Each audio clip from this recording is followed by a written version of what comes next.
Bonjour et bienvenue à l'émission Rencontre. Aujourd'hui, nous avons le plaisir d'accueillir Gabriel Demers qui vient nous introduire sa nouvelle entreprise qui s'appelle Wide. On a la chance d'être témoin de son nouveau projet, vraiment. Donc, salut Gabriel, en forme? Ça va super bien, toi? Oui, merci beaucoup.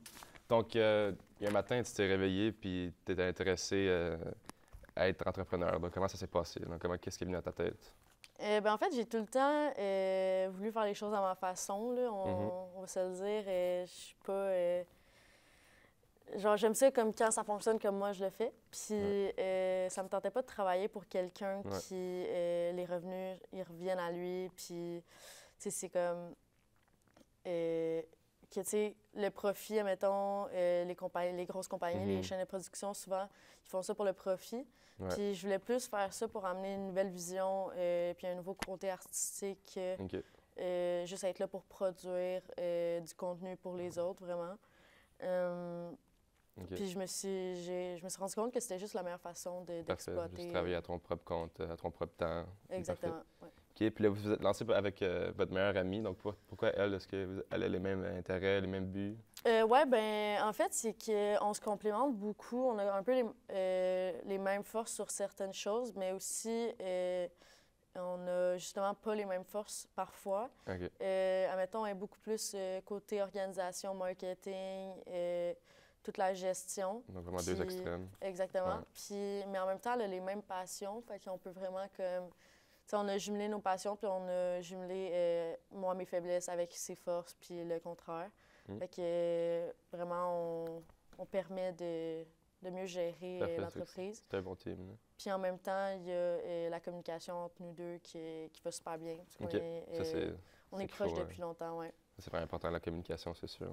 Ouais. Puis, travailleur indépendant, c'est pas facile, non? Parce que, justement, il faut vraiment commencer à zéro. Donc, Ben, tu ouais. penses quoi sur ça? Ben, c'était beaucoup quelque chose qui nous inquiétait parce que ça reste que pendant longtemps, tu sais, tes revenus, ils reviennent Mhm. pas tant. Mais c'est pour ça que, tu sais, moi, mon plan, c'est d'aller travailler dans une chaîne de production qui est OK. déjà lancée puis que je vais pouvoir, Vraiment acquérir de l'expérience. ouais, exactement, avoir de l'expérience, mettre de l'argent de côté. Puis quand je vais être capable de vivre avec la compagnie, je vais transférer 100% sur la compagnie.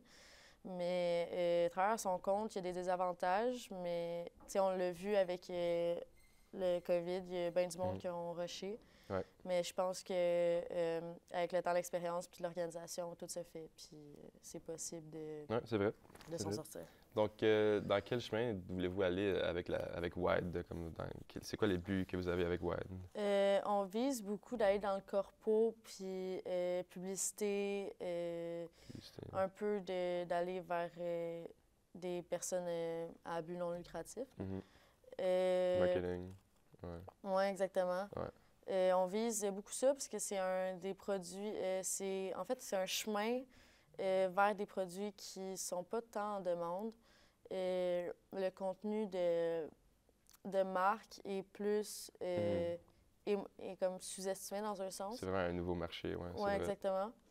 Puis c'est là qu'on pense aller. C'est aussi quelque chose que je trouve plus intéressant. Tu as moins de Mhm. gestion de vie humaine, si on veut, que tu y vas plus à ta façon. Puis selon moi, tu Ouais. as plus de possibilités. Tu n'as pas de restrictions, OK. si on veut.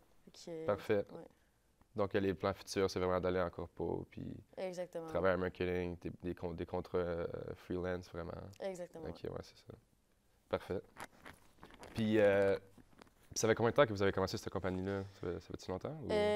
Ben, officiellement, on l'a commencé, je dirais, peut-être 2, 3 mois.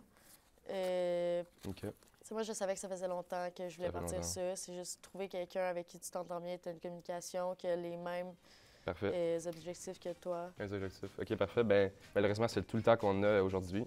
Merci beaucoup de nous avoir partagé l'information par rapport à Wide. Je te souhaite tout le succès avec le futur de Wide aussi.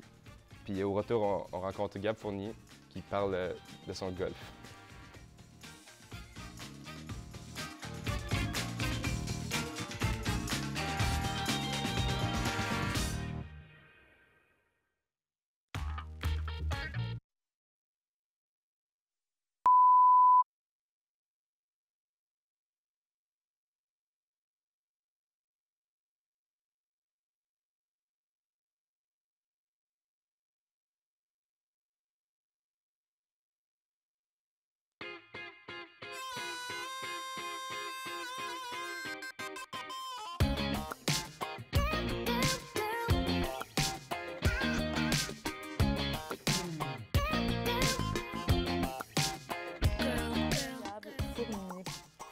Bonjour et bienvenue à l'émission Rencontre. Donc aujourd'hui, on accueille Gabriel Fournier qui va nous parler de son sport préféré, le golf. Donc ça va bien? Ça va super bien, toi? Ça va super bien, merci.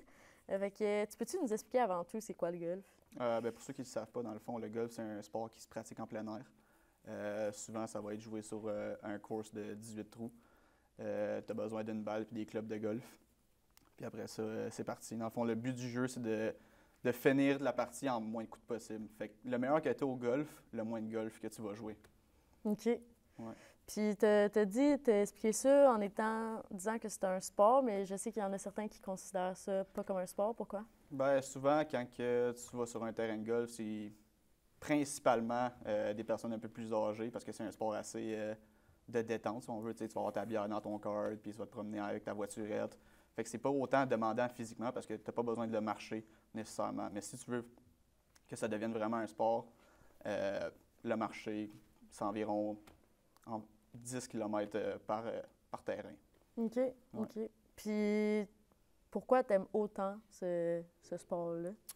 Pour moi, c'est comme mon moment de détente dans la semaine. C'est vraiment un moment que je prends pour pas toucher à mon téléphone, que je suis juste dans le moment présent, puis il n'y a rien de mieux qu'être avec mes amis, puis juste à chacun notre tour, se lancer sur le verre. Puis honnêtement, la première fois que tu as un bon contact avec la balle, c'est le meilleur feeling au monde. Je sais pas si toi, tu es une joueuse de baseball, la première fois que tu as eu ton bon contact, c'est clair que c'est là que tu es tombé en amour avec. Ben, c'est la même chose pour moi. OK, OK. Puis t'en parles avec quand même beaucoup d'amour, fait que j'imagine J'adore ça. que tu considères ça comme un sport. Évidemment. Je pense que c'est définitivement le sport le plus technique parce que chaque aspect peut avoir une variante sur ta frappe, que ce soit, mettons, le gazon, la température, le type de club que tu vas prendre. Tout ça, la rotation dans tes mouvements, ça peut tout impacter où est-ce que ta balle va aller dans le fond. OK, tabarouette, OK. Quand même. Puis tes golfeurs préférés, admettons? C'est sûr que j'ai grandi en regardant les Tiger Woods et les Phil Mickelson de ce monde. Mais là, avec Tiger qui arrive à la fin de sa carrière, je dirais que c'est plus, mettons, des gars comme Tommy Fleetwood, Jordan Spieth ou Justin Thomas que j'analyse leur swing puis j'essaie de répliquer quand je vais sur le terrain. OK. Puis, admettons, tu dirais que tu as commencé à jouer au golf vers quel âge? C'est mon père qui m'a initié quand j'avais environ 10 ans. Mais là, dans les 2 dernières années, j'ai vraiment pris ça à cœur parce que je m'étais blessé à la cheville. Fait que le seul sport que je pouvais faire, c'était le golf, vu que c'était pas trop demandant. Puis honnêtement, je regrette pas. Là, depuis ça, c'est quasiment juste le seul sport que je fais maintenant. OK. Autre que l'hiver, évidemment, parce que pas au Canada, on n'est pas chanceux. Ouais. Mais là, tu as dit que Tiger Woods prenait sa retraite. Il est blessé, en fait. Je sais pas si tu sais, mais il y a eu un gros accident de voiture. Il a perdu l'usage de ses 2 chevilles, fait qu'il peut à peine marcher maintenant. OK. Mais là, il fait juste coacher son fils Charlie Woods. Fait que je pense que ça va être lui la prochaine vedette de la PGA. Tu penses qu'il va l'accoter? Ouais, moi, je pense qu'il va le dépasser. Le dépasser? Si tu as Tiger Woods comme coach, je pense que c'est inévitable que ça devienne le meilleur de tous les temps. Là.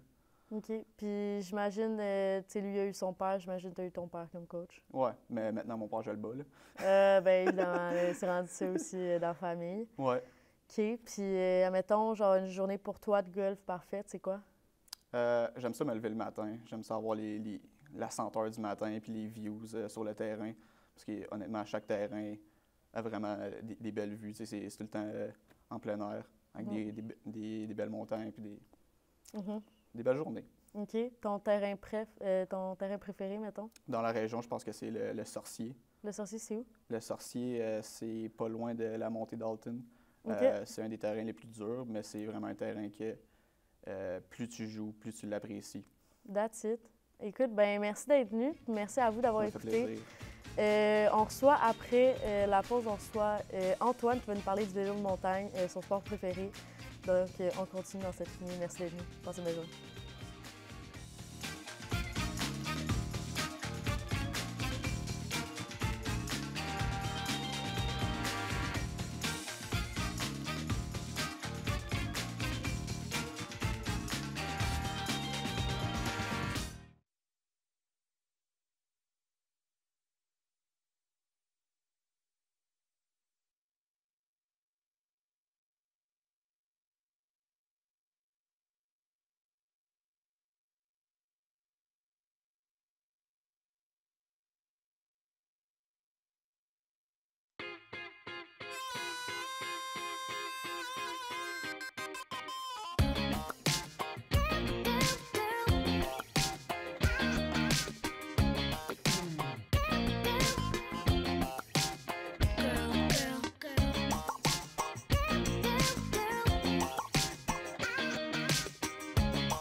Bonsoir à tous. Bienvenue à l'émission Vélo Mag, l'émission qui définit l'extrême dans le sport extrême. Aujourd'hui, nous accueillons un adepte de sensations fortes, Antoine Giasson, qui va nous parler de sa passion pour le vélo de montagne. Bonjour Antoine, comment tu vas? Ça va bien, ça va très bien et toi, Gabriel? Ça va super bien. Fait que j'aimerais ça que tu m'expliques depuis combien de temps tu fais du vélo de montagne? Dans le fond, ça fait 8 ans que je fais du vélo de montagne. Ma première année, dans le fond, c'est ma mère qui a vu un post sur Facebook d'un nouveau camp qui ouvrait, qui commençait dans ma ville de Mont-Tremblant. Puis dans le fond, elle a décidé de m'inscrire, fait qu'on est allé m'acheter un vélo, puis un vélo pour...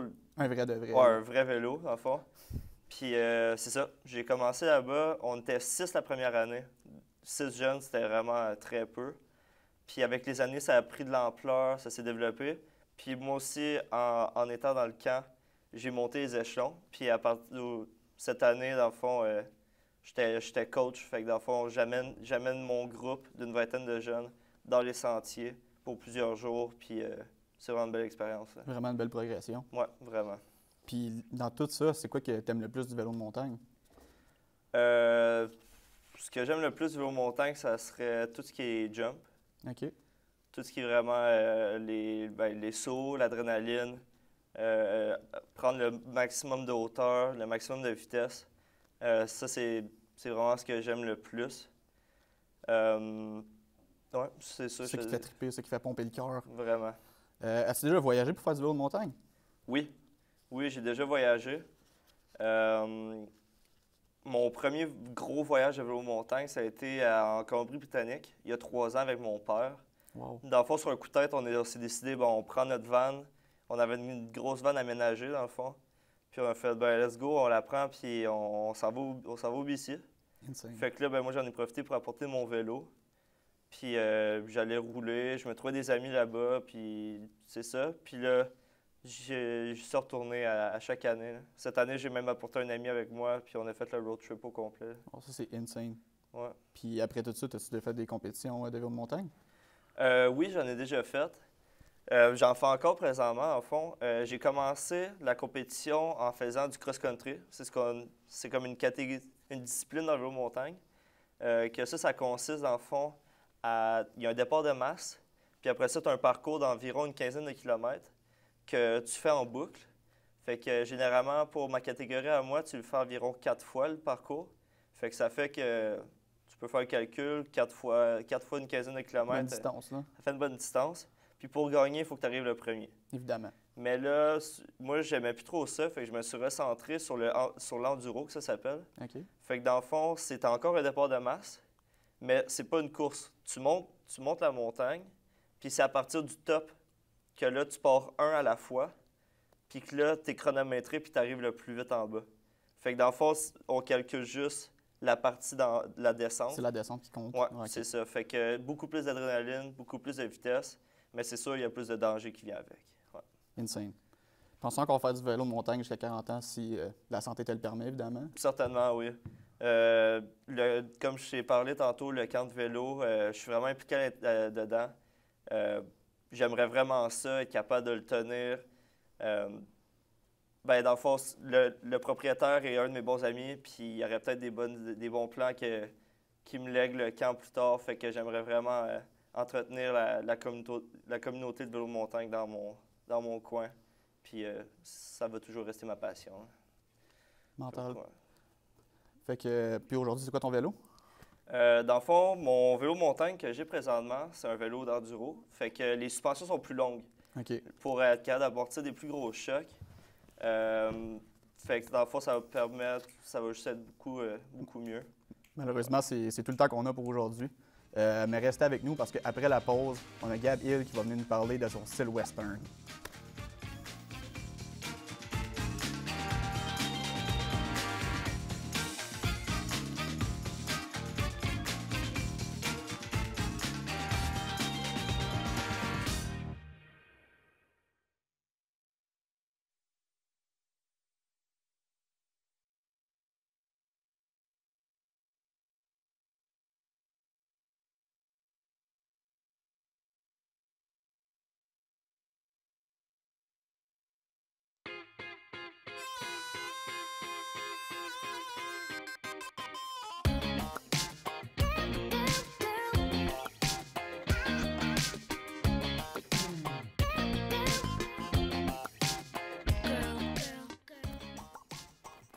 Bonjour et bienvenue à l'émission Rencontre. Aujourd'hui, nous avons le plaisir d'accueillir Gabriel Éluard qui nous racontera l'histoire de son chapeau de cow-boy qu'il a acheté à Nashville.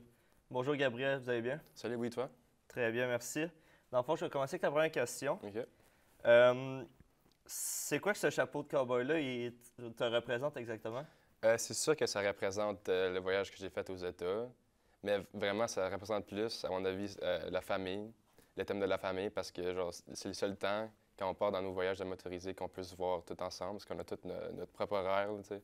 On est tous aux pratiques, à la job ou à l'école, là. Fait que vraiment, ça représente la famille en tout, là. Ouais. C'est cool. Avez-vous quand même un gros motorisé ou... Ben ouais, c'est quand même gros. Ça fit, on est 10. Plus, 10? ouais, plus avec les chiens, des fois qu'on les amène, ça fait tasser un peu, là. Donc, Mon Dieu. ouais. Ok. Ouais, faut quand même une grosse machine pour tout fitter ça, là. Ouais, ça doit, je te crois. Ouais. Donc, c'est quoi les endroits que tu as visités? Fait qu'on a pris un avion jusqu'à Nashville, puis on a payé quelqu'un pour qu'il amène notre motorisé pour sauver le temps là.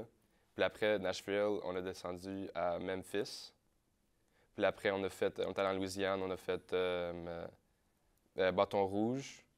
Puis après, Nouvelle-Orléans. Puis après, on est allé au Texas. On a fait Houston, Austin, puis là, Dallas. Puis là, on est reparti de Dallas. Ouais. OK. C'était laquelle ta ville préférée?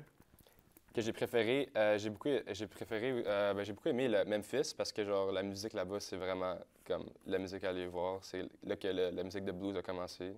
Donc vraiment la musique au complet, ça a commencé là. Parce que comme ça, c'est tout des dérivés du blues, comme le rock, puis toute la musique aujourd'hui. Mais j'ai beaucoup aimé la Nouvelle-Orléans aussi parce que c'est vraiment l'architecture puis les couleurs qui sont insane, là. Ouais, ça c'est... C'est vraiment unique, là. Puis la culture aussi française, québécoise aussi. Comme ça, acadienne. Ouais. Ça, c'est cool de voir qu'il y a beaucoup d'influence aux États, là. Est-ce que c'est trop... Est-ce que c'est bien compliqué à comprendre en français ou... Ouais, c'est très compliqué. C'est déjà compliqué à comprendre les Acadiens, mais si tu vas aux États, c'est encore plus comme cassé, on va dire, la langue française. Fait que là, tu comprends absolument rien. Ça sonne comme de l'allemand quasiment, là. Ah ouais. Ouais. Ouais. Puis, dans le fond, ton chapeau ici, est-ce que tu le portes des fois dans la vie de tous les jours ou... Dans la vie de tous les jours, non, ça m'arrive pas souvent parce que là, on est à regarde croche un peu parce que c'est vraiment plus acceptable socialement au Texas ou dans les villes vraiment plus cowboy, là, tu sais. Ouais. Mais ça m'arrive des fois, là, tu sais, occasion spéciale, je sais pas, concert ou juste pour le fun, parce que je l'ai quand même acheté, il faudrait l'utiliser, là. On pourrait-tu devoir le porter? Ouais, absolument. Absolument. Tiens. Ça a l'air de ça. Ah, il est nice. Vraiment, Ouais. vraiment cool. Tu l'as acheté où, dans le fond?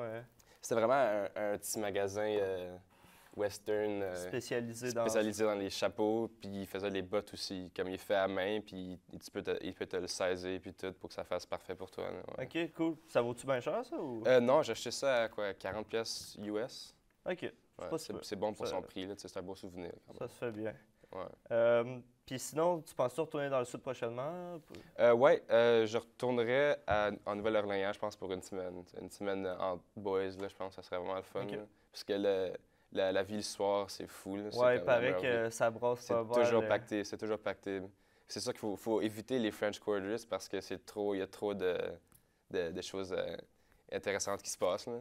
OK. Mais si tu restes en dehors de ça, puis dans les places plus comme amicales, je pense que tu peux avoir une bonne soirée, là, tu sais. Puis aussi, je pense que j'irais peut-être vivre aussi au Texas, à Austin, parce que ça apparemment, c'est genre le meilleur showbiz, la meilleure live music. C'est vraiment là-bas que tu vas pour ça, là. Puis tout le monde sont en train de déménager là-bas aussi parce qu'il y a beaucoup moins de taxes, puis c'est beaucoup plus facile à vivre là-bas. Cool. Ouais. Yes, ben merci Gabriel. Ouais. Donc, c'est tout pour aujourd'hui. Merci de nous avoir écoutés. Puis, dans le fond, pour la prochaine rencontre, nous avons Bader Eddine Ketchab qui va nous parler de son passé dans la photographie. Merci.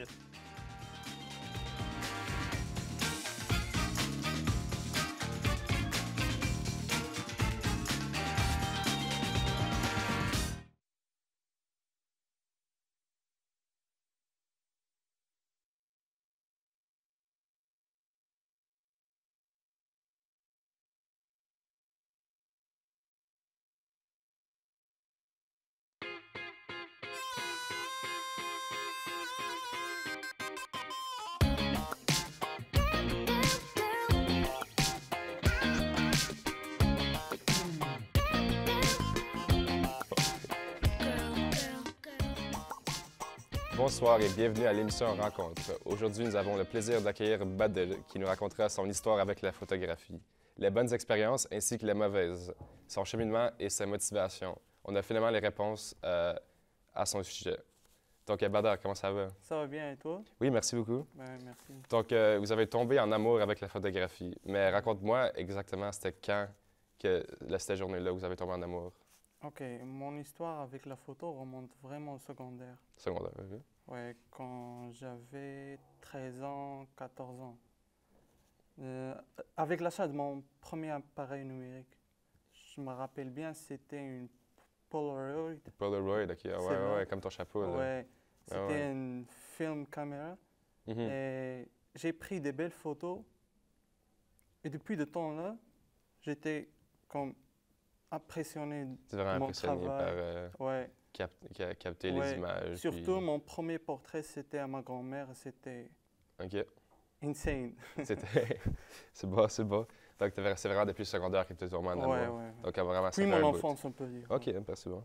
Puis, dans quel domaine aimeriez-vous travailler dans le futur si c'est pas pour juste le freelance?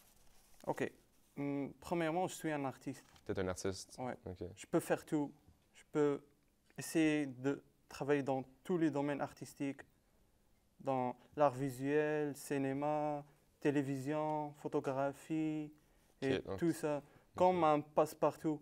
Parfait. Là, tu gardes Ouais. toutes tes portes Parce ouvertes. qu'un là. artiste ne se limite pas dans un seul domaine. Ouais, c'est vrai. L'artiste peut faire beaucoup d'expériences et après ça, peut se terminer dans un seul domaine. OK. Tu veux juste apprendre, tout aller acquérir l'expérience partout, dans Ouais, n'importe quel surtout domaine. artistique.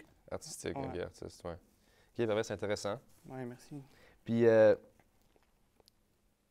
donc, c'est vraiment comment tu marches, comme quand tu travailles, es-tu vraiment plus impulsif ou tu crées un plan, puis c'est vraiment plus point de forme, comme des plans vraiment structurés, genre? OK. En réalité, je n'ai pas une démarche à suivre, OK. mais comme je t'ai dit, je peux faire une planification avant un travail comme Mais brièvement. réaliser une vidéo. Il te faut at least une écriture de scénario ou bien ça. Mais la photo, non. La photo, tu veux juste s'inspirer. OK. Tu Et vas vraiment avec le ouais, feeling, ouais, puis c'est ça. le vibe. sortir dehors, faire des randonnées, surtout dans la nature. Parce OK. que la nature, c'est ma grande inspiration. Ouais, garder ça, santé, Ouais. là. Ouais. Donc, il n'y a pas une démarche, comme on peut dire. OK. C'est intéressant. Donc, c'est vraiment plus avec le vibe que tu y vas. Ouais, là. C'est surtout vraiment l'inspiration, tu comme tu t'inspires de Ouais. ce qui est autour de toi. Ouais. là. OK. Puis, si tu passes beaucoup de temps sur les photos, tu la retouches-tu beaucoup ou c'est vraiment plus tu prends les photos? Ouais. Parfois oui, parfois Ouais. non. Parfois non. Surtout dans le street photography, Mhm. on n'a pas besoin de temps pour les éditer et tout ça. OK. Mais dans les portraits, tu dois faire des retouches, ajuster la lumière, la couleur et tout ça. Mais comme je t'ai dit, parfois oui, parfois non. Parfois non, Ça dépend. dépend, Vraiment. ça dépend. C'est vraiment plus pour les portraits, mais pour les Oh, images de ouais. nature, c'est Ouais, plus que ouais. la quantité Ouais, qui est c'est ça. importante. OK, Ouais. c'est bon. Puis d'un point de vue technique, c'est quoi le matériel que vous utilisez? Côté matériel, j'ai débuté avec une Polaroid, une film caméra. OK. Et après, j'ai passé à la Canon. T'es passé à la Canon, hein? Ouais, c'est quoi la c'était différence une vraiment? DSLR, c'était un peu plus numérique, Plus numérique? digital, nouvelle technologie. Il y a de l'autofocus, il y a L'autofocus, ça Et, va être... ouais, c'est ça. nouveau color science, il y a une technologie de lumière. Et après, j'ai passé en Nikon, OK. mais j'ai pas aimé le Nikon. C'est vraiment plus la couleur qui est Ouais, meilleure, hein? C'est très ça. limité, Parfait. surtout les couleurs. OK, ouais. Ça marque, merci beaucoup, Bader. Ça marque la fin de cette entrevue. Je vois vraiment que tu es vraiment motivé, puis que tu peux aller loin. Puis, mais après la pause, Zachary, les filles sont folles de lui. On a la chance de rencontrer un drummer canadien. Merci beaucoup, à la prochaine.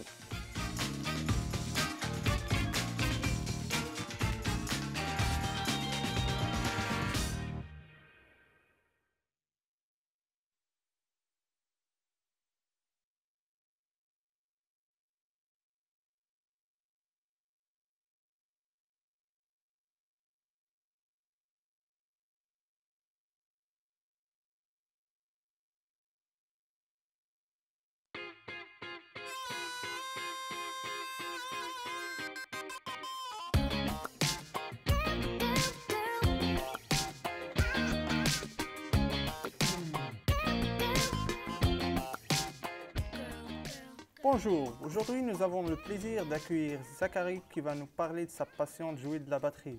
Salut Zachary, Bonjour, ça va? ça va bien? Oui. Ouais. Comment as-tu commencé à jouer de la batterie? En fait, quand j'étais jeune, j'ai toujours une passion pour la musique, disons, que ce soit d'en écouter ou vraiment regarder des concerts. Puis un moment donné, pour Noël, j'ai reçu une batterie, parce que mon père il a remarqué que c'était l'instrument auquel que je regardais plus, par exemple, les personnes jouer. Quand je regardais des concerts, c'est vraiment ça qui me passionnait. Fait qu'un Noël, j'ai reçu une batterie, puis c'est vraiment là que ça a commencé, mettons. Parfait. Quelles sont tes plus grandes inspirations? Honnêtement, il y en a une couple, parce que je trouve qu'il y a plusieurs batteurs qui, à force d'écouter plusieurs groupes ou juste des artistes tout seuls, qui ont apporté leur propre style de jeu ou juste ils ont apporté de quoi de nouveau à la batterie. Fait qu'il y en a une couple qui m'ont inspiré. Honnêtement, je dirais Nico McBrain, c'était le drummer d'Iron Maiden. Vraiment, il apportait de quoi de nouveau, juste la façon de jouer ou juste de la technique qu'il joue dans un groupe de métal, que c'est pas l'un des seuls batteurs qui fait ça. Ouais. Sinon, il y a du groupe Slayer, Dave Lombardo, que lui, il est arrivé puis il jouait comme plus vite que tout le monde, sans aucune explication. Il est arrivé, il jouait plus vite, plus fort. Fait que ça m'a beaucoup inspiré. Sinon, je dirais John Bonham de Led Zeppelin, que lui, vraiment, dans les années 60, fin des années 60, début 70, quand la batterie, c'était encore juste simple, lui, il a révolutionné un peu l'instrument en apportant plusieurs techniques que plusieurs artistes utilisent encore aujourd'hui. Puis sinon, je dirais Joey Jordison de Slipknot, que lui, fin des années 90, il est arrivé out of nowhere, comme juste après le premier album de son groupe, il s'est fait présenter comme un des meilleurs batteurs de tous les temps. Fait que, ouais, c'est pas mal ceux-là qui m'ont inspiré à jouer de la batterie. Est-ce que vous pratiquez d'autres instruments de musique? Je joue un peu de guitare, mais puis du xylophone aussi, mais ça, c'est dans mes temps libres. Sinon, la guitare, c'est vraiment juste... J'ai appris quelques chansons juste pour le plaisir. Juste pour le plaisir, je me suis jamais vraiment pratiqué comme des heures comme pour maîtriser l'instrument, juste apprendre une couple de chansons autour d'un feu de camp ou au camping ou avec des amis. Ouais. Qu'est-ce que la batterie représente pour vous? Honnêtement, ça représente une grosse partie de ma vie parce que depuis que j'ai reçu ma batterie, c'est une façon de m'échapper de la réalité. En fait, quand ça va mal, je vais jouer de la batterie. Quand ça va bien, je vais jouer de la batterie. Quand j'ai rien à faire, je vais jouer de la batterie. Quand j'ai de quoi à faire, je vais jouer de la batterie quand même. C'est juste quelque chose qui m'a toujours aidé dans la vie, puis ça a m'échapper du vrai monde puis de mes problèmes. Donc, voulez-vous vivre de ça? Honnêtement, ouais, je dirais pas non. Ça va quand même être fou de pouvoir vivre de sa passion, parce que je sais que ça prend beaucoup de travail, beaucoup d'efforts, puis même si tu travailles, c'est pas tout le monde veut pas qui va se rendre à pouvoir vivre de ça. Mais en effet, j'aimerais quand même pouvoir vivre de ça, puis me réveiller le matin puis me dire, hey, pour gagner ma vie aujourd'hui, je vais jouer de la batterie, peu importe c'est comment. Juste me dire, hey, je vais faire ça aujourd'hui, puis demain matin, en me réveillant, c'est encore ça que je vais pouvoir faire, sans vraiment me stresser de faire d'autres choses. As-tu des conseils que tu peux donner aux débutants? Honnêtement, ouais, juste de la pratique. Il n'y a pas de formule magique. Oui, il y en a, veut pas, ils ont plus une oreille musicale ou veut pas, plus naturellement sont meilleurs, mais veut pas, si tu te pratiques, que ce soit genre écouter un autre batteur dans tes oreilles, essayer de reposer ou juste écouter des vidéos puis dire je vais réessayer ça, puis juste se pratiquer, puis c'est ça le secret. Ça, c'est pratiquer et inspirer des grands artistes. Exactement, mais il faut aussi que tu découvres ton propre style en t'inspirant de plusieurs personnes. Mais Ouais. ça, il n'y a pas de formule magique, c'est tu te pratiques, tu te pratiques, tu te pratiques. Donc, merci Zachary, c'est tout le temps que nous avons aujourd'hui. Merci d'être venu parler de votre passion. Ça fait plaisir. Et pour la prochaine rencontre, nous avons la visite de Maud Pétrin qui va nous parler de son voyage en Inde. Merci beaucoup Zachary. À la prochaine.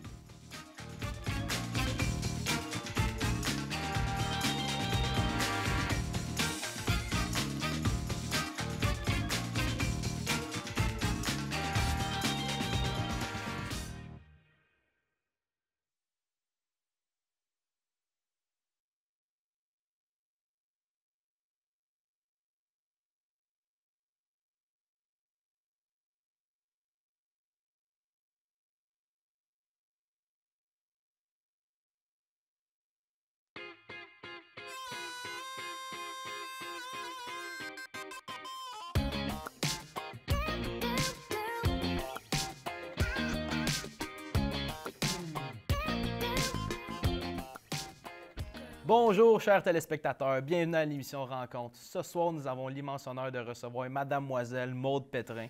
Elle va donc nous parler de son voyage en Inde, dans lequel je pense qu'elle a quand même beaucoup trippé. Fait que sans plus vous faire patienter, on va tout de suite passer à Maude. Bonjour, Maude. Merci, Zach, ça va bien? Oui, vous? Oui, merci. Parfait. Donc, petite question pour toi, une petite question. Pourquoi tu as choisi de nous parler de ton voyage en Inde? Oui, bien, l'Inde, ça a toujours été un pays que j'ai toujours voulu aller, là, donc à découvrir. Puis là, c'est ça, là, donc mon copain aussi vient de l'Inde, fait qu'on a pu y aller, puis aller voir sa famille. OK, fait que c'était un voyage pour voir la famille. Oui, c'est ça. OK, mais c'est ça. Fait que pourquoi tu es en Inde? Oui, c'est ça. Fait que là, dans le fond, il y avait sa sœur qui s'est mariée. Fait que j'ai eu la chance d'aller à un mariage indien, puis c'était vraiment intéressant. C'était vraiment différent d'ici, là, définitivement. Là, là-bas, c'est vraiment une grosse industrie, le mariage, puis comme tout le monde se marie et tout. Donc, c'est vraiment impressionnant à voir. Il y a vraiment des fleurs partout. C'est vraiment des gros budgets. Puis en plus, le mariage que j'étais allée, c'était un budget normal, apparemment, pour eux. Mais moi, j'ai trouvé ça vraiment grandiose. Là. Peut-être que le monde cite son cheap. C'est ça, exactement. Puis, c'est ça, j'ai même aussi là, eu la chance de porter comme un outfit là, indien là, de là-bas. Fait que c'est vraiment différent. Puis, j'ai pu voir leur culture. Puis, ouais, c'est pas mal ça. Nice, c'est nice, ça. Sinon, c'était quoi le plus gros choc culturel? Oui, je dirais que là-bas, c'est vraiment différent. On dirait, tu sais, comme les immeubles sont différents, les lois sont différentes, puis surtout sur la route. Tu sais, on peut être sur l'autoroute, puis il va y avoir autant d'autos, de motos, de calèches, de gens qui marchent. Sur l'autoroute? Oui, sur l'autoroute. Il va y avoir comme des petits stands de gens qui vendent des affaires, comme sur les côtés. Puis il va y avoir des vaches partout, parce que eux, pour eux, des vaches, c'est sacré. Fait que, tu sais, ils mangent pas de bœuf, rien. Fait que quand il y a des vaches, ben tu peux pas juste foncer dessus, I guess. Fait qu'il faut que les contourner et tout. Foncer dessus, c'est quand même lourd, une vache. Ouais. Je prendrais pas le risque de foncer dedans, honnêtement. Ouais. J'avoue. Puis, fait que ça, fait que c'est vraiment différent là-bas, là. Puis ça, fait qu'il y avait ça. Puis il y a aussi vraiment beaucoup de gens, là. Fait qu'on le sait, l'Inde, c'est vraiment... c'est le deuxième pays où c'est le plus peuplé, là. Donc, c'est comme côte à côte avec la Chine sur ça. Puis il y a vraiment des gens partout. Puis justement, à un moment donné, on est allé là, au Golden Temple. Puis on peut voir là, qu'il y a des gens partout. Puis nous, juste pour rentrer, pour aller voir le temple, ça a pris 3 heures. Puis il a fallu qu'on reste debout pendant 3 heures. Puis on est tous collés dans un moton. Puis... Je voulais le voir, ton temple. Oui, c'est ça. Puis disons que le COVID-2, on dirait que ça n'a jamais existé. Ben parce non, que... ça existe pas, le COVID. Oui, c'est ça. Parce qu'il n'y a clairement pas de masque, clairement pas de 2 mètres. Fait que c'est vraiment différent là-bas. Puis c'est pas mal ça. D'accord, d'accord. Sinon, petite question, est-ce que tu y retournerais? Hein? Tu y retournerais-tu en Inde? Oui, c'est sûr que j'y retournerais. Tu sais, vraiment, tu sais, c'est tellement grand. Puis j'ai eu la chance d'y aller pendant 1 mois. Mais, tu sais, on avait quand même des choses à faire, là, puis on avait visité sa famille et tout. Fait qu'on n'a pas pu visiter nécessairement là, toutes les choses qu'on voulait. Tu sais, on a quand même visité le Taj Mahal, qui est vraiment l'attrait le plus populaire, exactement, un classique là, de l'Inde. Je pouvais pas y aller puis pas aller voir ça. Puis on a aussi été là, dans les montagnes, puis c'est vraiment cool. Là, ça ressemblait vraiment comme si on était à BC, là, en Colombie-Britannique ici. Là, fait que, tu sais, on penserait pas, on dirait l'Inde, tout ce qu'on voit à la télé, c'est juste comme, tu sais, la surpopulation, puis comment c'est sale et tout. Mais il y a quand même, tu sais, dans les montagnes, ils ont de la neige. Oui. Puis la télé, ils choisissent ce qu'ils veulent nous montrer. Oui, exactement. Hein. C'est toujours arrangé que le gars des vues. Ben oui, toujours. Fait que, tu sais, c'est vraiment le fun dans les montagnes. Puis on a eu la chance de rester comme dans des tentes la nuit. Puis c'est quand même des tentes fancy, là, tu sais, il y avait comme un grand lit avec une toilette, puis tu sais, comme on se réveillait, puis on avait des montagnes. OK, nice, mais on n'a plus de temps, fait que excusez. Bien, en tout cas, merci d'avoir été des nôtres, chers téléspectateurs. Merci à Maude de nous avoir laissé son temps. Fait que là, on va passer au prochain invité, Marie-Anne Roy, qui va nous parler de ses travails d'été. Sinon, j'espère que vous avez apprécié l'émission, puis on se revoit la prochaine fois, chères personnes.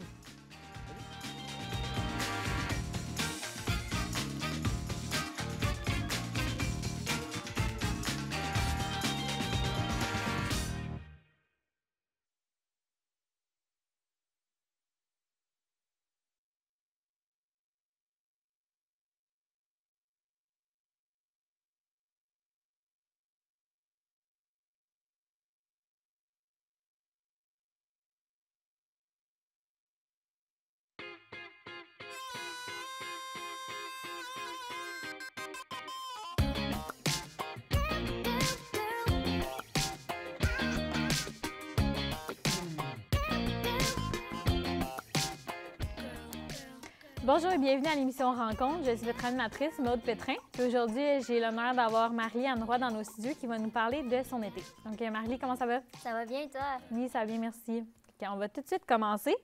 Donc, j'ai entendu dire là, que la période estivale, ça a été vraiment occupé pour toi. Là. Donc, parle-nous un peu, là, je pense spécialement de tes travails, parce que je pense que tu en as eu plus qu'un. Oui, bien dans le fond, au début, bien à la fin de l'école, j'ai directement été déposer mes CV un peu partout. Puis là, je me suis fait appeler par l'Hôtel Mortagne, un hôtel 4 étoiles de Montréal, genre. Ah, ouais, OK. Proche de Montréal. Ouais. Puis il y avait de la place comme cuisinière. Fait que j'ai directement accepté. Puis ils pouvaient me garantir genre 30 heures par semaine, fait que c'était pas assez. Fait que je me suis dit, pourquoi pas aller travailler au chocolat favori. Pour ça, c'est bon. Ils ont de la bonne crème ouais. C'est vraiment Ils ont toujours plein de sortes de chocolat, c'est ça. Fait que c'est ça, là. Pour remplir mes heures, j'étais allée au chocolat favori. Fait que là, ben en tout, tu as fait combien d'heures par semaine? C'est ça. Ben à l'hôtel, ils me promettaient genre 30 heures par semaine, mais on s'entend, je faisais des 25 heures, 30 heures par semaine, tu sais. Fait que c'est ça. Puis au chocolat favori, c'était genre 20 heures par semaine. Fait que ça faisait des semaines de genre 45-50 heures facile. Ouais. Ah, bien, c'est bon. Puis justement, ça en fait beaucoup, par exemple, 50 heures, là, tu ne devais pas avoir beaucoup de temps libre. Est-ce que tu as quand même réussi à faire d'autres choses pendant l'été? Pas vraiment, là. Tu sais, je veux dire, je faisais juste manger, travailler, dormir. C'était pas mal ça mon horaire parce qu'on s'entend, j'avais pas de journée de vacances. Est-ce que tu travaillais pas? Tu avais toujours une journée où c'était soit un, soit l'autre, I guess? Fait que c'était vraiment rough, là. J'ai vraiment, je me suis épuisée rapidement. Fait que j'ai décidé de démissionner du chocolat favori. Oui, bien, c'est ça qui arrive. Des fois, on se dit, c'est l'été, on a plein de temps, on va faire beaucoup d'heures, mais en même temps, des fois, c'est nos vacances aussi, puis on aimerait ça en profiter. Puis pourquoi tu as décidé là, de démissionner? Dans le fond, ben c'est ça, là, j'avais beaucoup trop d'heures. Puis au chocolat favori, c'était plus une job étudiante pour moi. On s'entend à l'hôtel, j'aimais vraiment bien mieux à l'hôtel. À l'hôtel, dans le fond, je faisais les déjeuners, les dîners. Puis entre ça, on faisait de la préparation. Puis je faisais souvent des assiettes de dessert, des sortes d'assiettes de dessert. Puis il en restait toujours un peu de trop, des petits gâteaux. Fait que je m'en...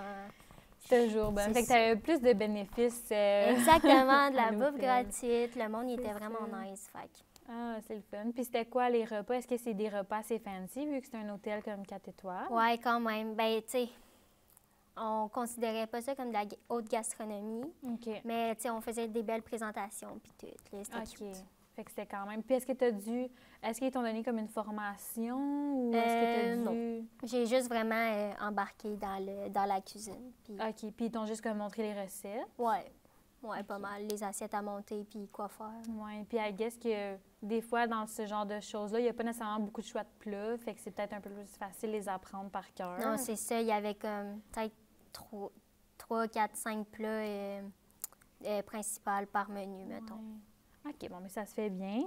Puis est-ce que tu as des regrets de la manière que de démissionner là, du chocolat favori? Pas en tout. C'est sûr que je referais peut-être l'été différemment. Tu sais, je prendrais une seule job puis je profiterais un peu de mon temps de vacances. Parce que, tu sais, on s'entend...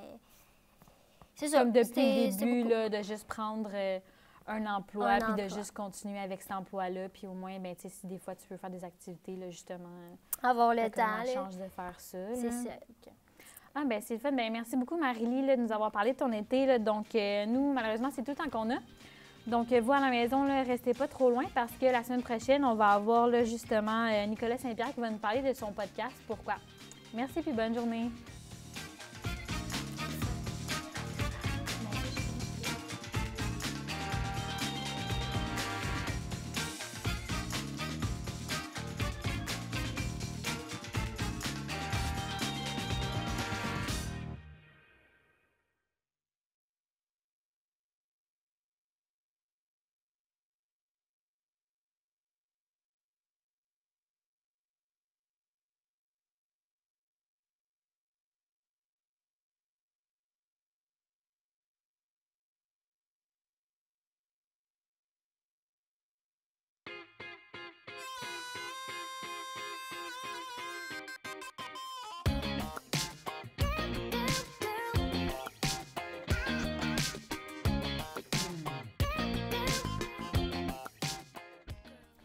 Bonjour et bienvenue à l'émission Rencontre. Aujourd'hui, nous avons l'immense honneur d'accueillir Nicolas Saint-Pierre qui va nous parler de Pourquoi, son podcast, et qui consiste dans le fond à répondre à des questions qui commencent par Pourquoi et qui finit évidemment par des réponses. Bonjour Nicolas. Salut! Ça va? Ben oui, toi? Donc, c'est quoi le podcast Pourquoi? Ben c'est un podcast que je fais avec ma meilleure amie, Noémie. Dans le fond, comme que tu as dit, on pose des questions qui commencent par pourquoi pour vraiment élargir le sujet. Oui. Le sujet n'importe lequel. Fait que c'est pas mal ça, ouais. OK. Puis, dans le fond, pourquoi avoir fait le podcast? Ben ça remonte en janvier. On voulait vraiment se trouver quelque chose à faire parce que on était quasiment dans des déprime. Fait qu'on s'est dit, hey, on va faire un documentaire. Donc on commence le documentaire. On se dit, on va faire telle affaire. En fin de compte, bof, on n'a pas le budget et tout. Fait qu'on a décidé, c'est quoi? On va laisser faire le documentaire. On a laissé faire ça, on a commencé à faire. On a eu des idées de faire un podcast. Fait qu'on a fait un podcast, le podcast Pourquoi. Puis là, en fin de compte, on a eu investi là-dedans avec des micros, tout ça. Puis maintenant, on est dans la deuxième saison. Ah ouais, hein? Ouais. Puis, dans le fond, comment vous avez réussi à filmer autant, des dizaines d'épisodes en juste 2 mois? Dans le fond, on a enregistré pendant de janvier à mars-avril, OK. la première saison. Puis en juillet-août, on a commencé à enregistrer la deuxième saison. C'était pas facile, vu qu'on ne pouvait pas se rencontrer fin de semaine ni dans la journée. OK. Fait que c'était pas mal plus le soir qu'on faisait ça. Fait que on se rencontrait, puis des fois on finissait tard. Fait que on a réussi, on a des bons invités. Oui. Puis on va voir ce que ça donne. Oui. Ouais. J'ai écouté quelques petits épisodes, Ben puis oui. j'adore. Oui. Fait que, qu'est-ce qu'on peut s'attendre pour la deuxième saison? On s'est inconsciemment amélioré avec la deuxième saison. OK. Ça force la pratique, tout ça. Il y a encore des points à améliorer encore. Mais on a des très bons invités aussi. Des invités, on essaie d'inviter du monde qu'on connaissait un peu moins. Comme ça, on essaie tout le temps de plus parler. OK. Ouais. Puis le sujet de conversation, il arrive facilement, j'imagine? Avec les questions qui commencent par pourquoi, on peut vraiment développer dans le sujet. OK. Oui, mais c'est un bon concept, je trouve. Oui. Puis, dans le fond, c'est quoi le futur du podcast? Dans le fond, on n'a pas vraiment le temps ces temps-ci de travailler sur le podcast. Fait qu'il est pas mal on hold, le podcast. Mais je pense commencer des nouveaux podcasts bientôt, qui vont sortir bientôt. Fait que c'est des projets qui m'intéressent dans le futur, qui peuvent être vraiment cool. Fait que tu ferais genre 2 podcasts en même temps? Là? Bien, on les enregistrait pas mal séparément, mais ça serait publié pas mal en même temps, ouais. OK. Mais ça serait-tu encore avec Noémie? Ta meilleure amie? Probablement pas. Non, OK. Vu qu'on est pas mal, on a des horaires différents ces Non, temps-ci. c'est sûr. Fait que ça marche un peu moins. OK. Ouais. Ah, mais c'est intéressant. Puis, Ouais. est-ce que, dans le fond, tu préfères un de tes podcasts plus qu'un autre? Ben dans le fond, c'est sûr que je préfère en ce moment, c'est podcast. Pourquoi? Vu que j'ai 100% là-dessus. Mais j'ai des bons projets qui s'en viennent. Peut-être un true crime que je vais faire ou un podcast plus humoristique. OK. Fait que, ouais. Genre, t'es un petit blagueur, t'as d'envie? Ben j'essaye. OK. Fait que je m'amuse. Ça aussi, c'est essayer de pratiquer puis pratiquer tout le temps, tu sais. OK. Puis le true crime, c'est quelque chose, c'est plus des recherches, tout ça qui m'intéresse, ouais. Oui. OK, bien, je comprends. Bien, malheureusement, c'est tout le temps qu'on avait aujourd'hui avec toi. Donc, restez des nôtres parce que la prochaine personne qui va être avec nous va nous parler de piano, de musique, et c'est Amine Tazi. Donc, un gros merci de votre écoute et bonne journée.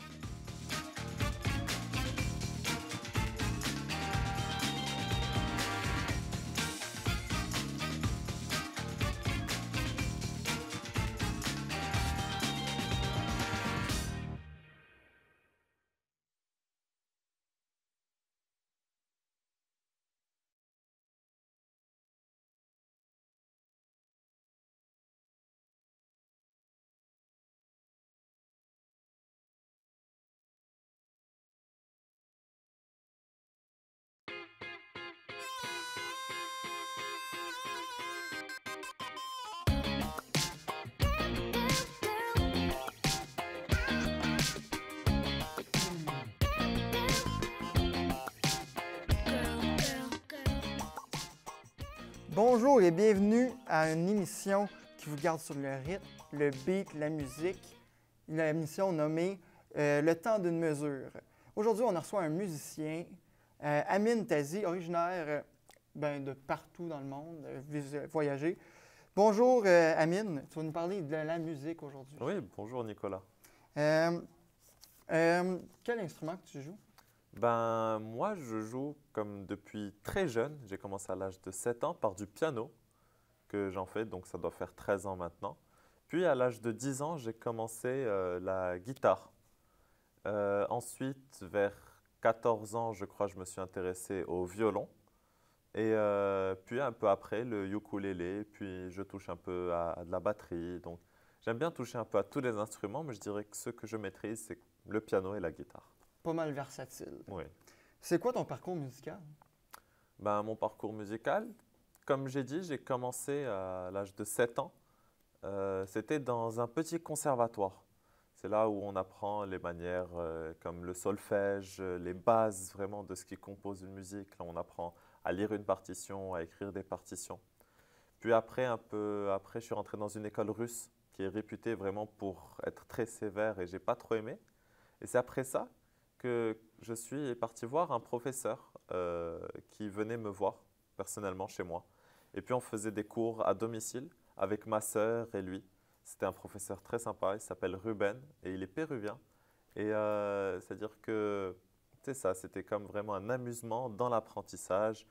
Avec ma sœur, on faisait des petits concerts entre nous pour s'amuser. Puis c'était vraiment comme, c'était excellent. Puis c'est comme ça que j'ai appris. La musique doit se faire dans le plaisir. Hein? C'est ça. Et puis c'est surtout qu'après un certain temps, c'était juste autodidacte par moi-même que j'ai appris. OK. Puis quel style de musique que tu joues? Le style de musique que je joue, ou comme je joue de plein de styles différents. J'aime bien jouer du classique de temps en temps. C'est comme très sympa. Sinon de la pop ou du rock, mais ça c'est vraiment un peu plus rare. Mais le style principal que j'aime, c'est vraiment comme juste improviser sur du jazz ou sur n'importe quel style. Puis il y a un artiste qui s'appelle Marcus Veltri, qui est vraiment comme une source d'inspiration parce que c'est comme, il est très fort. Merci Amine. Dans le fond, aussi, c'est quoi tes projets futurs avec la musique? Ah, mes projets futurs? Je dirais que j'en ai pas vraiment de très précis, mais pourquoi pas monter un groupe ou devenir professeur dans ce domaine de la musique. Ça pourrait être très intéressant à faire. Et comme c'est ça, pour le groupe, avoir une petite équipe, puis diffuser, et puis faire des petits concerts, ça peut être très intéressant, je pense. OK. Puis, t'es-tu déjà produit sur scène? Sur scène, oui, quelques fois. Je me suis produit pas mal de fois, notamment pour mon école. J'ai eu à faire l'ouverture de l'inauguration d'une de leurs écoles. Du coup, j'ai été appelé pour faire un petit spectacle. On était comme 3 guitaristes. Puis après, il y avait des chanteurs et danseurs qui étaient venus sur scène aussi après. Puis, donc ça, c'était le plus récent. Après, il y a eu d'autres petits spectacles pour les écoles de fin d'année, comme au conservatoire ou dans les autres écoles où j'ai été, comme pour les spectacles de fin d'année avec l'équipe. Si tu avais à choisir un instrument, ça serait lequel? Vite comme ça. Vite comme ça, je dirais, je pense le piano. Parce que je suis quand même plus à l'aise au piano. J'en fais depuis plus longtemps, mais je ne pense pas que je pourrais abandonner les autres instruments. Ben merci Amine, c'est tout le temps qu'on a aujourd'hui. C'était un plaisir de vous avoir avec nous aujourd'hui dans le studio. Changez pas de poste, il y a un autre petit programme qui commence très bientôt. À la prochaine tout le monde. Ciao.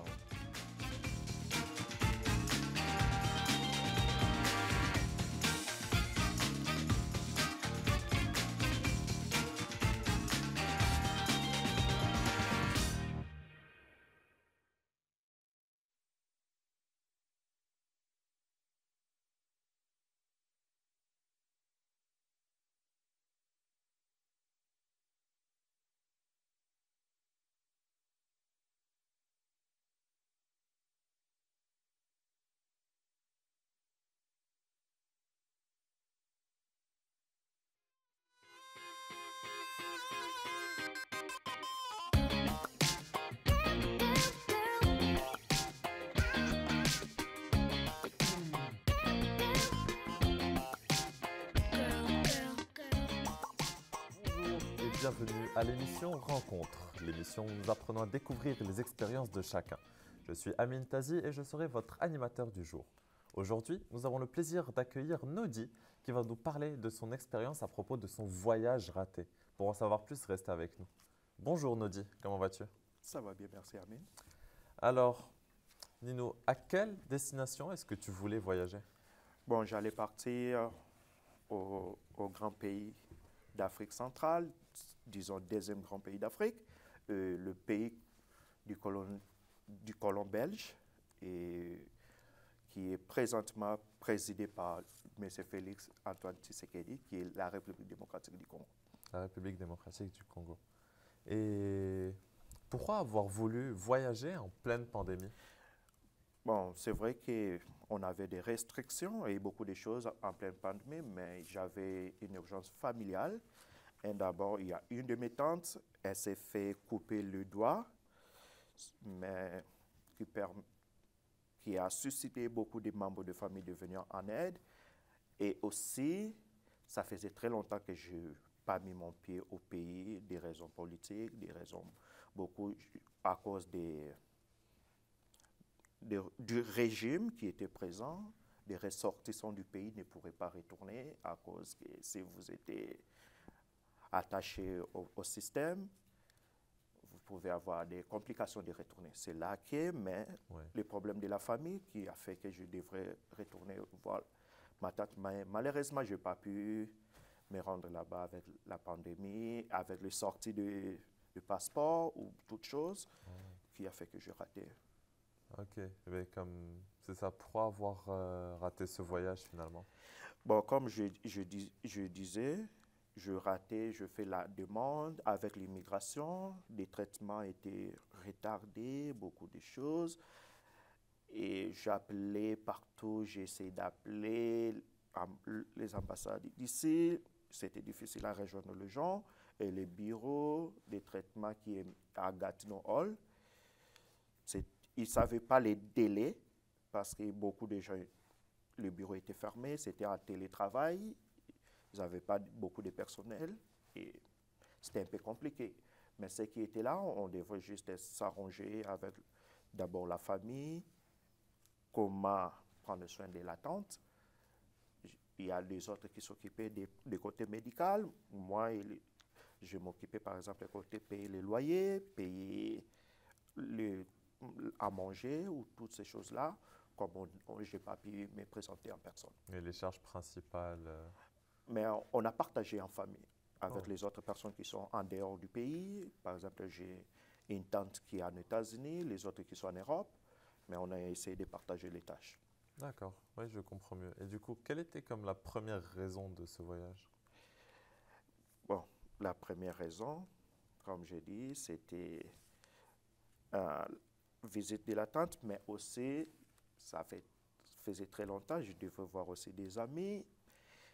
Et moi-même, comme je prends l'âge, des choses comme ça, je devais voir comment investir aussi au pays, voir c'est quoi les mécanismes ou bien c'est quoi les bons terrains, faire l'étude du terrain et après voir comment je pourrais me lancer. Oui, je comprends, mais du coup, est-ce que c'est possible d'investir en République démocratique du Congo aujourd'hui? Je dirais que oui. Avant, on parlait beaucoup de corruption, avec beaucoup des choses avec le régime du passé. Je m'excuse, mais malheureusement, c'est tout le temps que nous avons aujourd'hui, chers téléspectateurs. Merci beaucoup pour ta présence, Nodi. Restez des nôtres, car le prochain invité sera Félix Aubin qui va nous parler de sa passion du Rubik's Cube. Merci à tous.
Bonjour, bienvenue à votre émission préférée, Autour du Cube.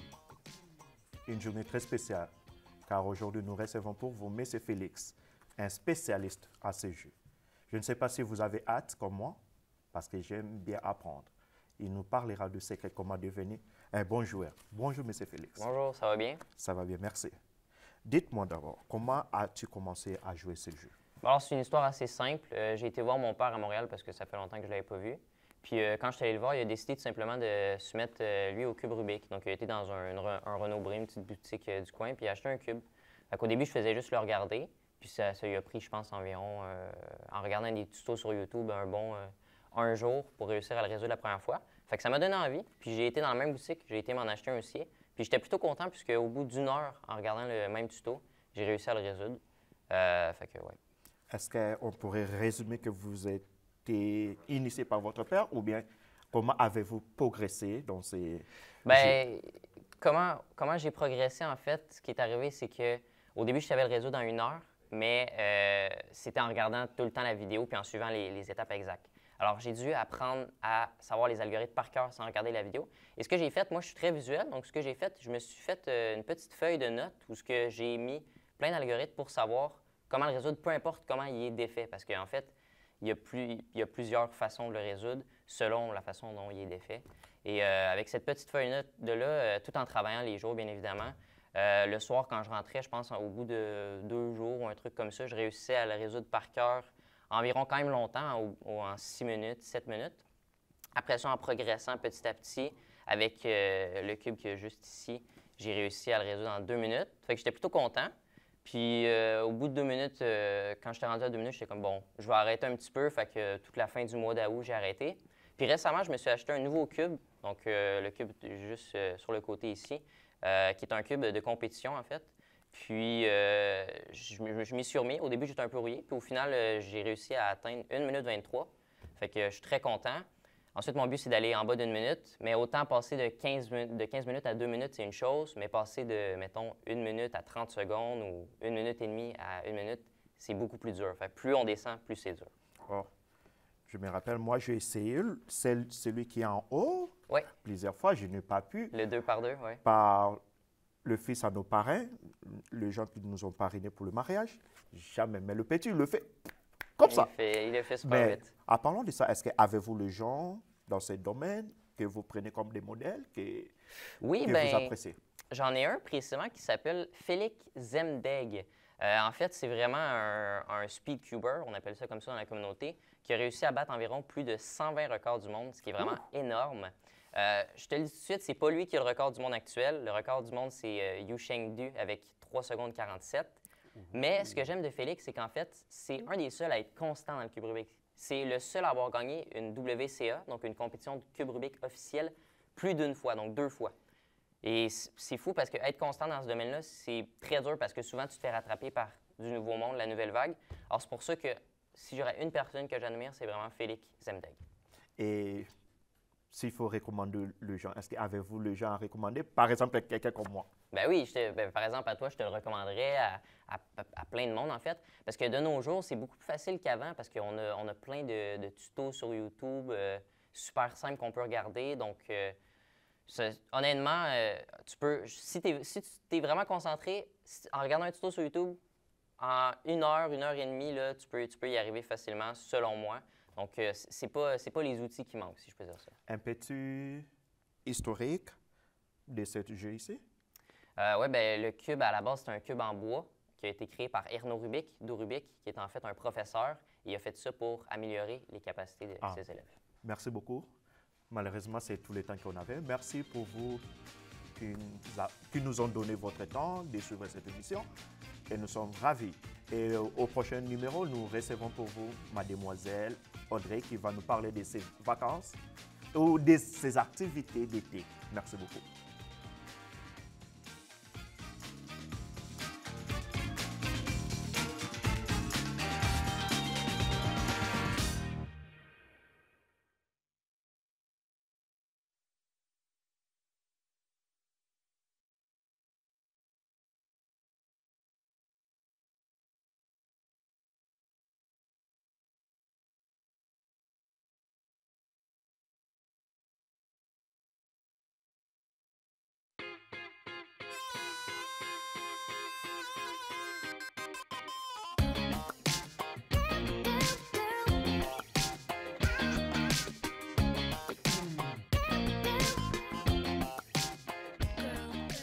Bonjour tout le monde et bienvenue à l'émission L'été, l'été, l'été.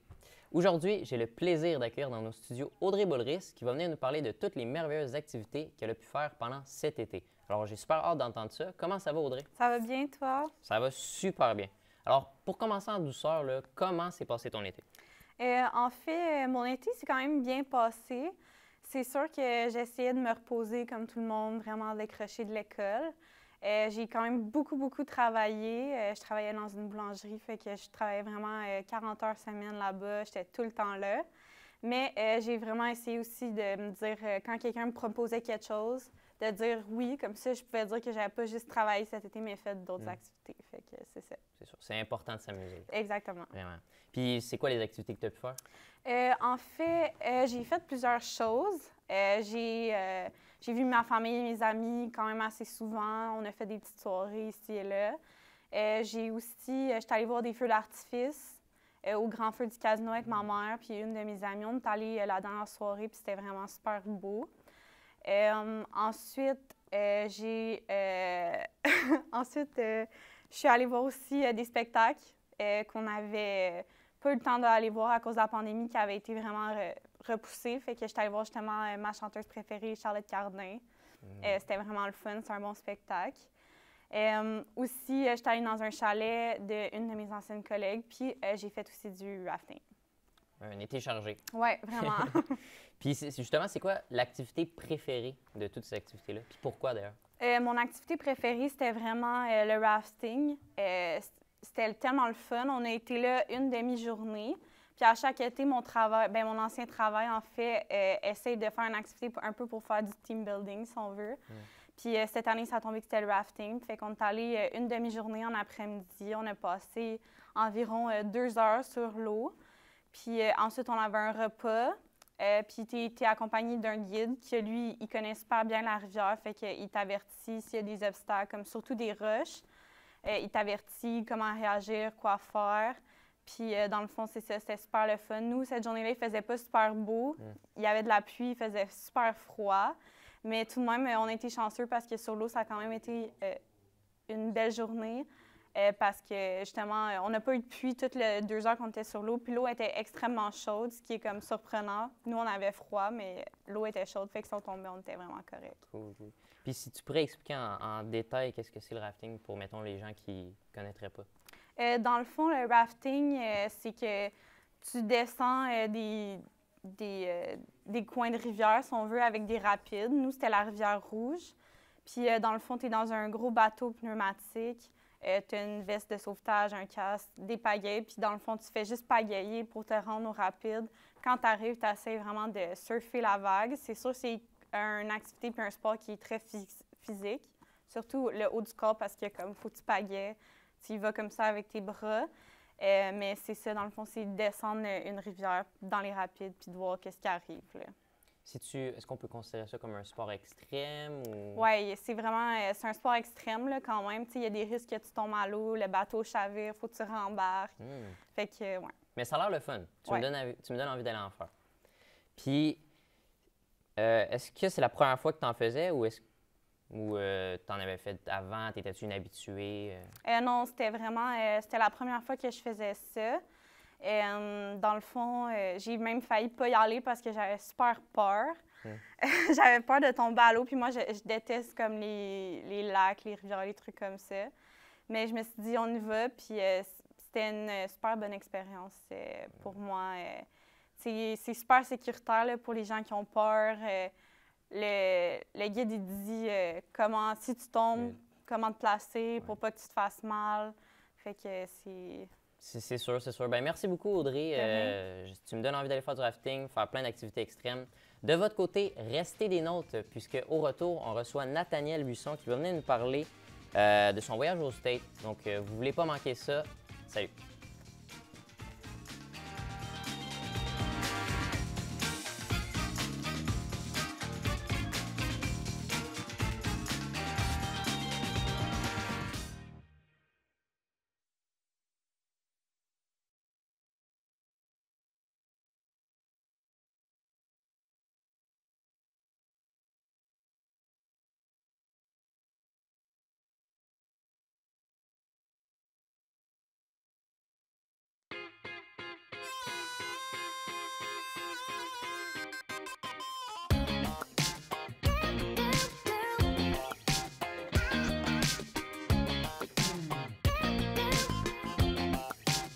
Bonjour et bienvenue à notre émission hebdomadaire entre deux amis. Aujourd'hui, on a la chance d'avoir avec nous Nathaniel Busson qui a voyagé pendant l'été et vient nous parler de son voyage aux États-Unis. Donc, bonjour Nathaniel, comment ça va? Ça va bien, toi? Ça va bien. Merci de m'accueillir aujourd'hui. De rien, ça me fait plaisir.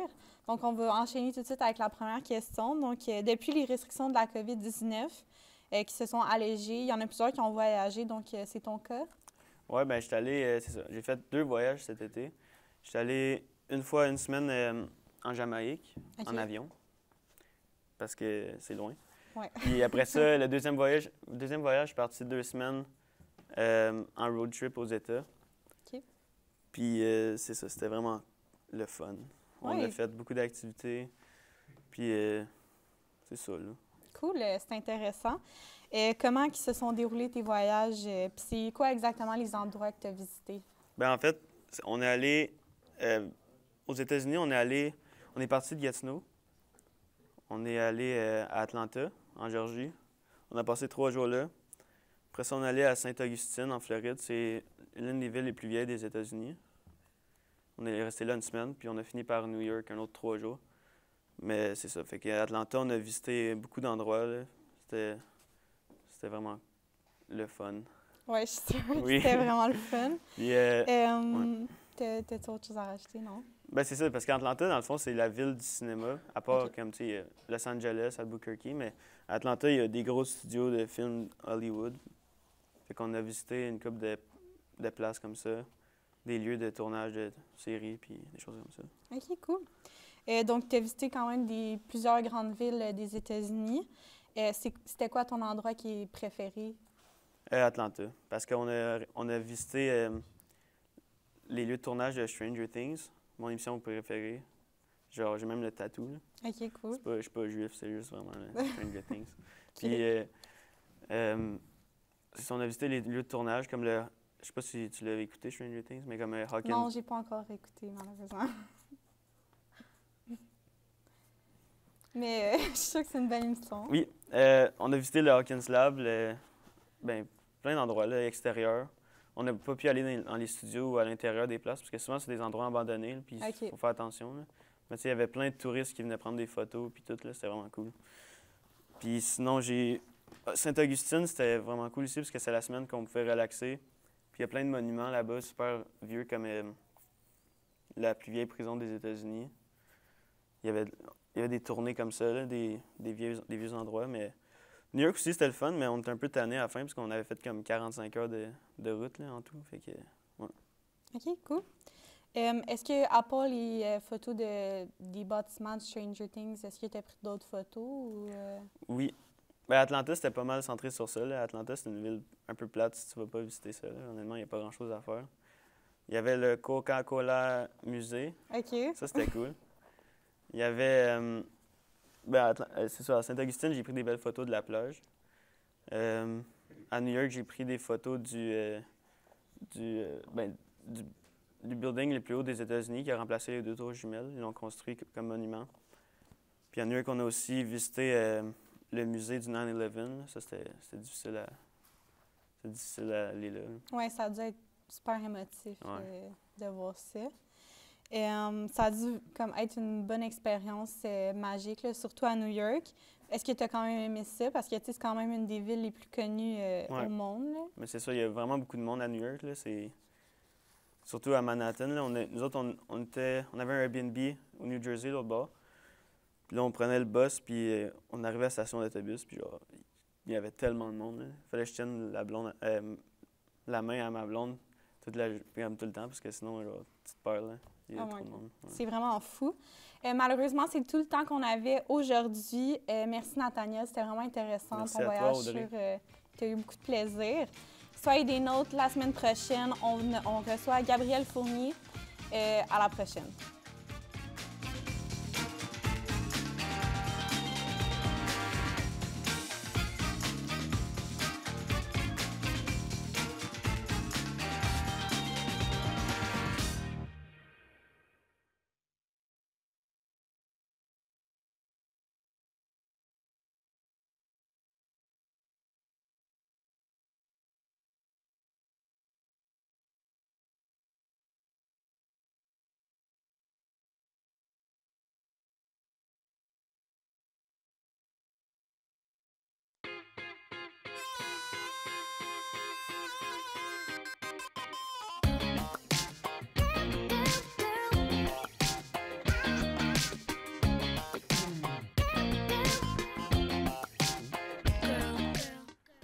Bonjour tout le monde à la maison. Mon nom est Nathaniel Bisson, je serai l'animateur pour la toute nouvelle émission d'aujourd'hui, Vélo Mag.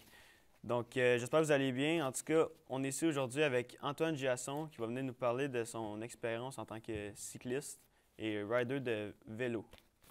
Bonjour Antoine. Bonjour Nathaniel, ça va bien? Ça va bien toi? Très bien, merci. Merci d'être ici aujourd'hui. C'est ça. Donc, ça fait depuis combien de temps que tu fais du vélo? Dans le fond, ça fait environ 8 ans que je fais du vélo montagne.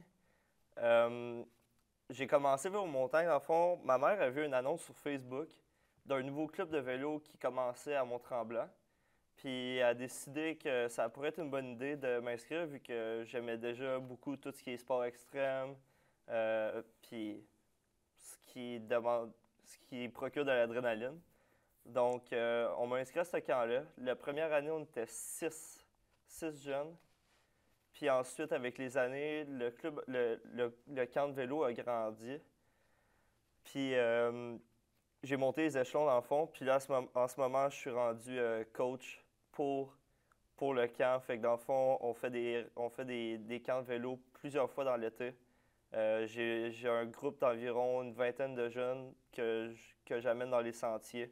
Puis on fait des bonnes raids. Nice. Puis c'est quoi que tu aimes le plus le faire en vélo de montagne? Ce que j'aime le plus faire en vélo de montagne, je te dirais, c'est tout ce qui est les jumps. Vraiment, c'est ce qui me procure le plus d'adrénaline parce que je suis capable de vraiment avoir le max de vitesse. Le sentiment d'apesanteur, dans le fond, quand tu es dans les airs, c'est vraiment le meilleur feeling à avoir. Sinon, ce que j'aime bien, c'est tout ce qui est descente technique, comme sur des parois rocheuses, des affaires comme ça. Comme dans le fond, au BC, c'est vraiment la meilleure place que tu pourrais avoir pour ce stock-là. Ouais, ça doit. Le BC, il y a beaucoup de montagnes là-bas. Vraiment, c'est incroyable. Ouais. T'as-tu déjà voyagé en faisant du vélo de montagne? Oui, ben comme je dis, là, au BC, en Colombie-Britannique, ça fait 3 ans que j'y vais. La première année, j'étais allé avec mon père sur un coup de tête. On s'est dit, bon, on va-tu faire un voyage pendant notre été? Puis j'en ai profité pour apporter mon vélo. On est allé en van, dans le fond, fait que j'en ai profité. Mon père, il me suivait des fois, des journées. Sinon, j'allais rouler tout seul, puis je me trouvais des amis là-bas. Sinon, j'ai voyagé pas mal partout dans le Québec pour faire du vélo montagne, mais la Colombie-Britannique reste le meilleur.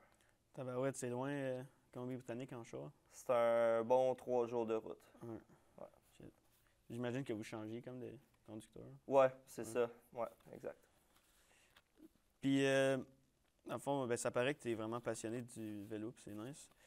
Mais, tu fais-tu des compétitions? C'est vraiment strictement juste comme récréatif? Oui, je fais des compétitions. En ce moment, ce que je me spécifie dans mon domaine, ça serait, je te dirais, le enduro. C'est une catégorie de vélo montagne qui consiste, dans le fond, à... Tu as un départ de masse, puis ensuite, la montée n'est pas chronométrée. Puis quand tu arrives au sommet, là, tu as une gate, puis ils disent 3, 2, 1, go. Puis à partir de là, tu es chronométré, puis il faut que tu arrives le plus rapidement en bas. C'est vraiment demandant. Une journée de compétition peut durer facilement un bon 10 heures. Tu as plusieurs montées à faire, puis c'est souvent des très longues montées. Dans le passé, je faisais du cross-country. On a même des photos à l'appui. C'est ça, j'étais quand même très jeune. Mais ça, comment ça fonctionne, c'est vraiment un gros départ de masse. Puis c'est dans le fond le premier arrivé, c'est le gagnant. C'est vraiment plus demandant. Puis ouais, c'est ça. Nice. Ben, excuse-moi, mais malheureusement, ça va être tout pour aujourd'hui. C'est tout le temps qu'on avait. Mais c'est vraiment intéressant, puis merci d'être venu en parler. La prochaine émission va être sur Gabriel Demers qui vient nous parler de sa compagnie de production Wide. Donc restez avec nous.